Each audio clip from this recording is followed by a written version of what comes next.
బొబ్బిలి తహసీల్దార్ కార్యాలయంలో 77వ స్వాతంత్ర దినోత్సవ వేడుకలను తహసీల్దార్ డి రాజేశ్వరరావు ఆధ్వర్యంలో నిర్వహించారు. ఈ కార్యక్రమానికి ముఖ్య అతిథిగా హాజరైన స్థానిక శంబంగి వెంకట చినాపల్నాయుడు పాల్గొని జాతీయ జెండాను ఆవిష్కరించారు.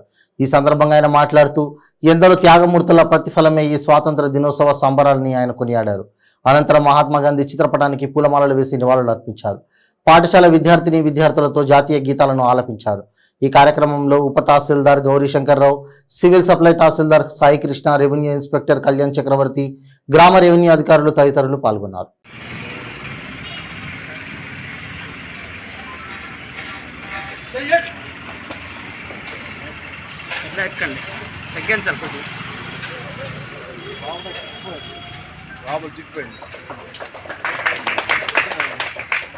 పుట్టినటువంటి వ్యక్తులుగా అనేక మంది పరిపాలనా విధానాన్ని మనం అందరం చూసాము. ఈరోజు పరిపాలన చేస్తున్నటువంటి ముఖ్యమంత్రి చిన్న వయసులోనే అన్ని రంగాల్లో కూడా, ఇలా విద్యా రంగంలో కానీ, వ్యవసాయ రంగంలో కానీ, మహిళల పట్ల కానీ, అన్ని రంగాల్లో, ఆరోగ్యం పట్ల కానీ, అన్ని రంగాల్లో కూడా ప్రత్యేకమైన దాదాపు ఇక్కడ ఉన్న వాళ్ళందరూ కూడా నాతో సహా స్వాతంత్రం వచ్చిన తర్వాత జన్మించినటువంటి వ్యక్తులని నా ఆలోచన.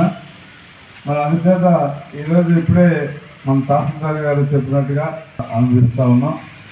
ఈరోజు మన దేశంలో కానీ, మన రాష్ట్రంలో కానీ పూజ్య బాపూజీ కళ్ళగన్నటువంటి కళల్ని నెరవేర్చాలి.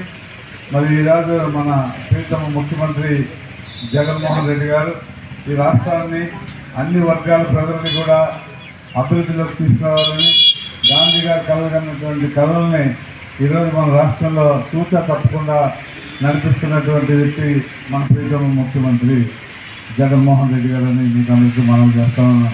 ప్రపంచ దేశాలు గర్వించదగ్గ విధంగా భారతదేశంలో ఉన్నటువంటి పరిపాలన అనేది మనం అందరం కూడా అనుభవిస్తూ ఉన్నాం.